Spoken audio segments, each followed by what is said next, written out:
Well, for more analysis, we can speak now to Sir Gerald Howarth, the former UK Defence Minister, who joins us from the United Kingdom. Great to have you back with us here on Al Arabiya News, Sir Gerald.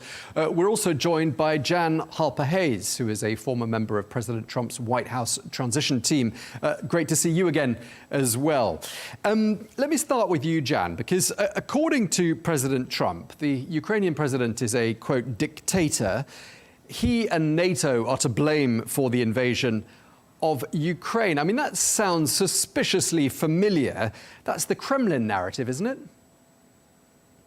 Well, actually, the unprovoked was a good cover.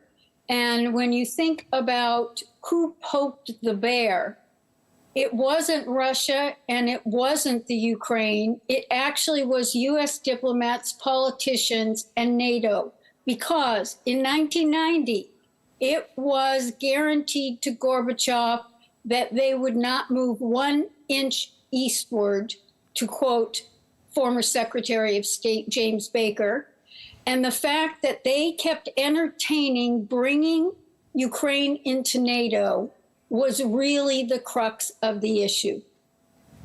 So, Gerald, your thoughts on President Trump using what sounds like the Kremlin's lines to take, and also reacting there on what Jan's just said? Yes, I think it is extraordinary that we have a United States president siding with a war criminal, a man who has no concept of democracy, who has eliminated most of his political opponents, and who has formed alliances with some of the most brutal regimes in the world, like North Korea, like Iran, like the Chinese Communist Party. It just beggars belief. And as former United States and former President Trump's national security advisor, John Bolton, said that this is a shameful behavior by the United States. And the idea that Russia was provoked by Ukraine or provoked by NATO, absolute, complete and utter rubbish. The provocation came from one source only, and that was from Russia. Putin invaded part of Georgia, a sovereign state, in 2008 and took South Ossetia and Abkhazia. In 2014, he invaded part of another sovereign state, Ukraine, Crimea, in 2014, and now in 2020 and 2022 invaded the rest of Ukraine. And he has done it with complete impunity. And it is the failure of the West to stand up to this tyrant that has brought us to where we are today. Jan, I must let you respond to that. And I also just want to ask you about the notion, therefore, according to the Ukrainian president, that President Donald Trump lives in what he called a Russian disinformation space. How do you respond to all of that? Well, I understand the other guest's perspective, and I was waiting for someone to bring up Bolton, because if Bolton can say anything bad about Trump, he would. But, you know, Trump gave an interview, and he said that the reason he brought Bolton to North Korea, wouldn't let him speak, was just because him standing there threatened Kim Jong-un, because Bolton is known to support war. Trump is not a neocon. And we can criticize him all we want, but what bothers me is that we're not looking at the perspective from both sides. I don't know enough about the issues with Crimea, but it goes back to 2014. We need to look at that. And if anyone thinks that NATO pushing and going against an agreement, let's just look at this, all right? Russia promised Ukraine that if they got rid of their nuclear weapons, that they would not invade. Well, Russia broke that promise and went into Crimea. How can you trust on that side, but NATO and Thatcher, Mitterrand, Kohl, George H.W. Bush, his Secretary of State, all made in the treaty made commitments. And so these commitments continue to be broken over the years, and it builds up hostilities. If we're only looking at this from today or even the past 2 or 3 years, then we're not analyzing it properly. Okay, so Gerald, if I may say, that is an absurd analysis. Forgive me, but what we should be looking at is the Budapest Memorandum of December 1994, which was signed by Boris Yeltsin on behalf of the Russian Federation, by President Bill Clinton on behalf of the United States, by Prime Minister John Major on behalf of the United Kingdom, and the then Ukrainian president, under which Ukraine agreed to give up its entire arsenal of nuclear weapons, in return for which its independence, its sovereignty, and its existing borders was to be respected by the parties thereto. I'm afraid that Russia is in flagrant breach of that agreement that was signed by Boris Yeltsin, but I'm afraid the President of the United States is also now in breach of that agreement by tantamount to agreeing to allow the borders of Ukraine to be changed from what they were in 1994, and even to be changed without consulting the Ukrainian people, let alone their president. I think this is utterly shameful, leaving the United Kingdom as the only man standing prepared to honor that agreement of 1994. It wasn't an Article 5 guarantee to Ukraine, I accept that, but to undertake, as they all did, solemnly to respect the borders and the sovereignty of Ukraine, and to agree and to undertake to refrain from any military action. It has been completely breached by Putin, and I cannot understand how the President of the United States can be so unbelievably naive as to accept any assurances he's been given by Putin, let alone the wily Lavrov, the foreign minister who's been there since 2004. This is a disgusting regime. Its opponents have a habit of falling out of windows in Moscow. And look at the number of young, sensible Russians who have fled the country to avoid being caught up in this appalling war which is taking place on their borders. I'm afraid to say I have no time. Having said that, there were some things that President Trump did when he first came in, of which I approved, not least his dismissal of federal employees engaged in diversity, equality, and inclusion. But this is an international issue. He's in breach of an agreement which his predecessor, Bill Clinton, signed, and I think that it is monstrous. Okay, let's move on to some of the rhetoric that's being used. According to President Trump, President Zelensky is a dictator. Jan, where do you think he's coming from here?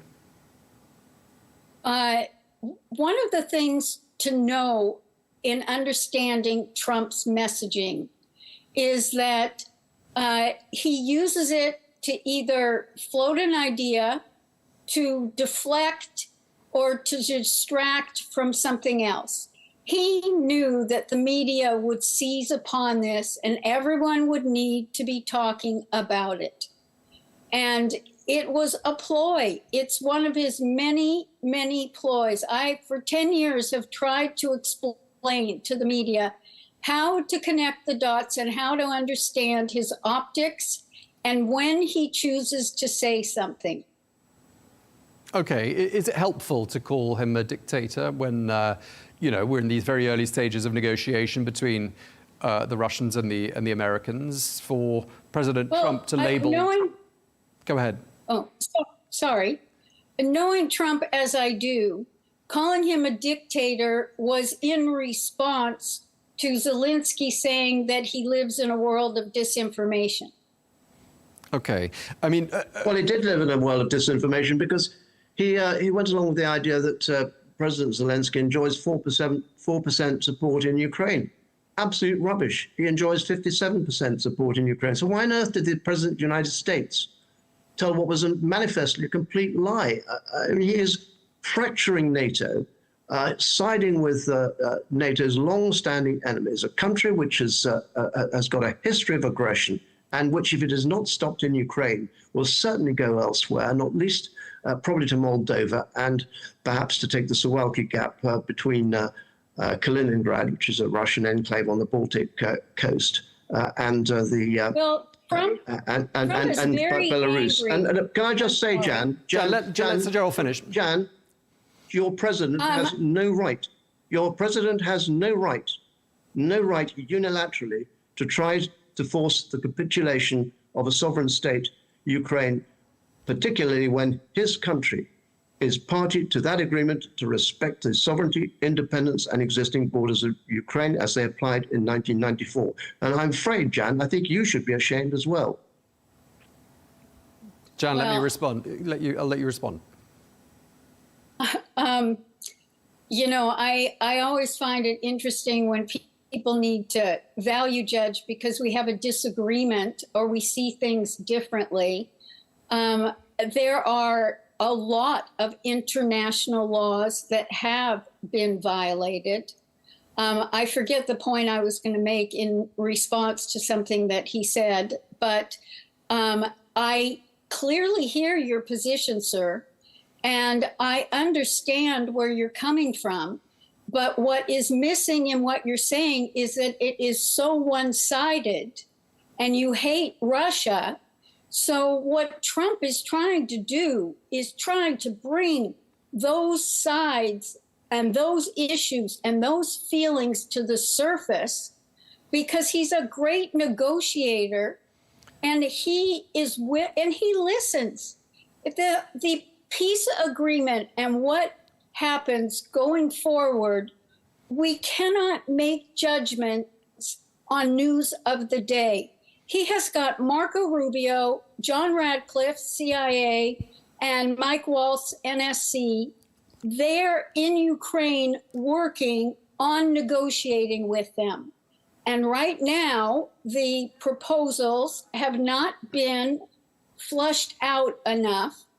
But I think that also Zelensky made a mistake by having a temper tantrum about not being in Saudi Arabia, because you know that when there are negotiations, it is best to have one-on-one to understand a person's position, or else you end up having a semi-debate like we're having here with this guy telling me I'm absurd and I should be embarrassed.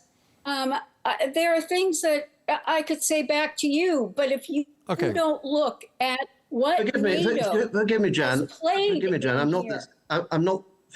I'm not this guy. I'm a former British Defence Minister. I'm a former Member of Parliament of the United Kingdom. I'm a former Parliamentary Private Secretary to Margaret Thatcher. I have a long history of being involved in politics. Do not say I hate Russia. I do not hate Russia. I actually worked for the Sukhoi Design Bureau. You probably never heard of them. The Sukhoi Design Bureau are the design bureau which designed some of Russia's most formidable combat aircraft. I did that 30 years ago because I felt that it was important to try to bring Russia on side. What has happened is his country has been usurped by Putin and his henchmen, who are a bunch of evil people. And I come back, what right does the President of the United States have to seek to negotiate with this tyrannical regime, guilty of war crimes, over the head of the country whose borders are being decided? It is just completely outrageous. And when you say that Trump is a great negotiator, so what he's been saying is that because America has given some support to Ukraine, militarily speaking, that entitles the United States to hoover up all the rare earth minerals that exist in Ukraine, and that if he doesn't comply with that, well, America will desert him. I have to say, I have never in my whole political experience come across such an extraordinary display of international diplomacy, which completely, of course, abuses the word diplomacy. But this is extremely dangerous for the future of the whole of the West. He's fracturing NATO. He's just giving every possible encouragement to Putin. So when Putin and his henchmen then go somewhere else, what is the President of the United States going to do then? Well, I find it very interesting that your voice tone changed completely when you said some nice things about Russia, but in your previous comments, your detest for them was coming through so clearly. And It was not detest of the Russian people, it's detest for this regime. This is a most heinous regime. I mean, there's just a report in the Daily Telegraph today that female Ukrainian prisoners of war have been tortured and paraded naked through the snow by Russian troops. For goodness sake, what on earth are we doing in the West, cozying up to the people responsible for these atrocities? It just beggars belief, and I just hope the American people who voted, particularly those who voted to Trump for Trump, and I tried to explain to people here why I thought the American people were going to vote for Donald Trump. And I was no supporter of Kamala Harris, I have to say. OK, when it comes to decoding and deciphering President Donald Trump, some quite interesting analysis put forward appropriately by the former British Prime Minister Boris Johnson, and I'd like to get both of your thoughts on this. He's playing down a lot of the Trump rhetoric of the last couple of days, saying, quote, this is not intended to be historically accurate, but to shock Europeans into action. A sort of tough love approach, says Boris Johnson. Jan, your thoughts, and then I'd love to get yours as well, Sir Gerald. Well, that relates back to the comment that I made of how he uses his comments. He floats to see responses. He will distract if he's doing something that he doesn't want the media to pay attention to. He'll deflect, meaning switch course, or he will float something and then give his response to it. But Boris Johnson is exactly right. Trump knows how to play the media, and he is a different person behind the scenes. But he is doing this because he wants to hear the opinion of very senior, experienced politicians, as the other guest is, and because what it does is when you've got Rubio, Ratcliffe, and Walz at the table with the European leaders, they are going to know what the issues are and they can come prepared. We can't make any conclusions on things that are being reported right now. So, Gerald, what are your thoughts on what Boris Johnson said with regards to how we should interpret the US president? Well, I've always said that one of the things that Putin would find difficult was that he's a chess player and he sees moves being done carefully and studiedly, whereas we never know what President Trump is going to say next, and I suspect nor does he. And that is one of the disconcerting things that Moscow has had to deal with until now, of course. But as far as the rhetoric in respect of the Europeans is concerned, yes, it has had an effect. The NATO summit in 2014, David Cameron, then our Prime Minister, made it absolutely clear that other European NATO countries had to step up to the plate as far as the NATO budget was concerned.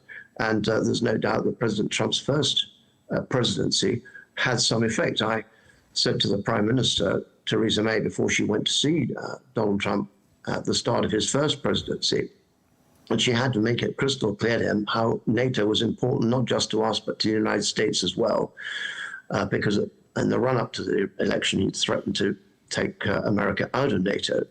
And she smiled at me and said, I've already done it, Gerald. And there's no doubt he reviewed his position and supported NATO. And he's quite right, and we are all right, that the NATO countries, the European NATO countries, have to do far more than they have been. They cannot rely, they should not rely on the US taxpayer for the bulk of NATO's expenditure.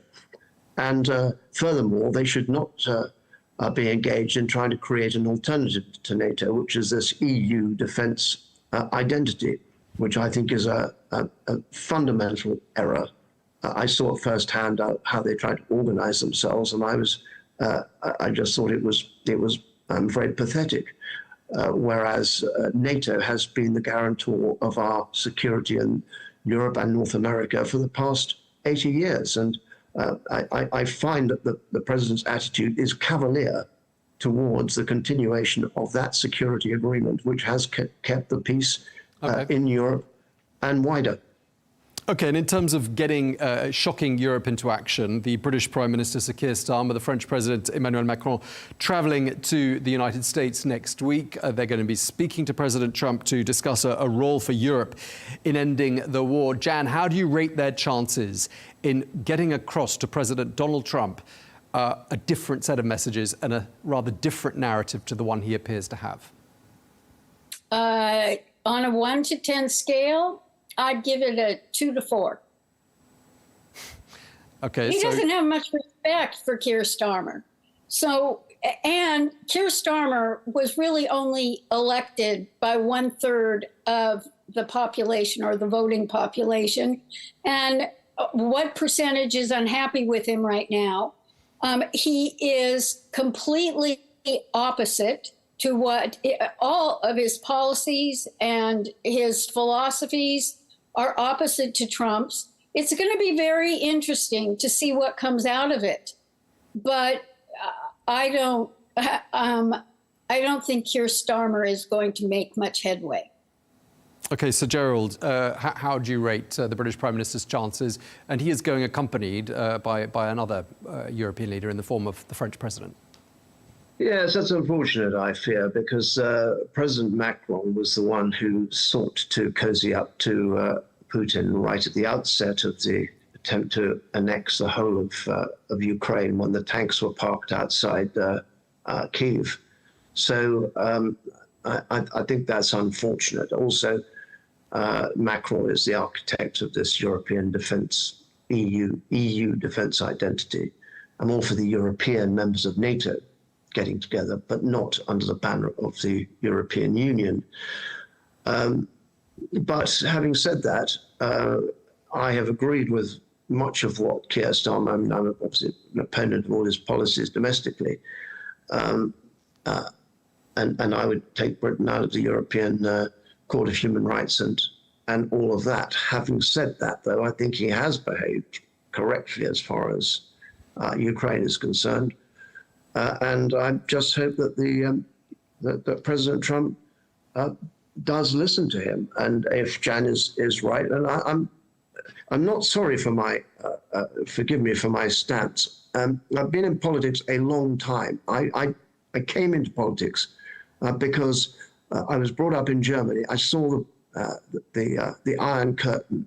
I saw the whole suppression of freedom on the other side. I saw the misery of communism, and I wanted to do my bit to try to ensure that capitalism, free markets, free society, freedom of speech, all of that was preserved.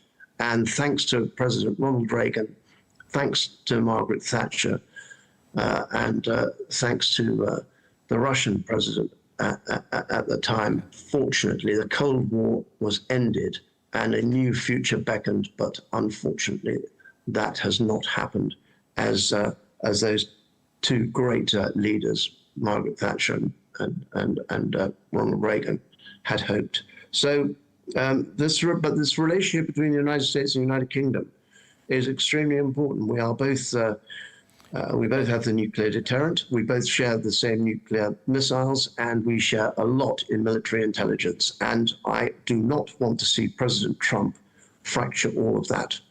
Okay, and just lastly, Jan, we've had the... I have a hard stop. I'm sorry. Okay. All right, Jan. Go ahead. We'll let you go. If you've got to go, we'll let you go, and we'll end it there. Appreciate it. We really appreciate having had both of you. Can I just say, Sir Gerald, I have enjoyed listening to you. And oh, well, thank you very much. I'm sorry. I really have. I feel passionately about it, Jan. And if I've got through to you my passion, I mean, I'm a Republican. You know, I mean, in terms of the U.S. politics, of course, I'm a monarchist here, but I'm a Republican, and it grieves me intensely to see my Republican friends not standing up for freedom Yes, there's corruption in Ukraine. I was chairman of the All-Party Ukraine Group. There's corruption in Ukraine. I understand that. And we have to, I told President Poroshenko, I said, when this is all over, if you do not eliminate corruption in your country, your friends who stood by you in this difficult time are going to be absolutely disgusted. And he understood that. But we've got to stand by freedom. This is all that our former leaders, our great leaders, have been seeking to do. Sir Gerald, Good, I hope to make your acquaintance. And Michael, all right. Thank you very much. Thank you so much, Jan Harper-Hayes. Really appreciate your time. And we hope to facilitate that introduction to the pair of you. Sir Gerald Howarth as well, former UK Defence Secretary. It's been a real pleasure having you back here on Al Arabiya News. Thank you, Tom.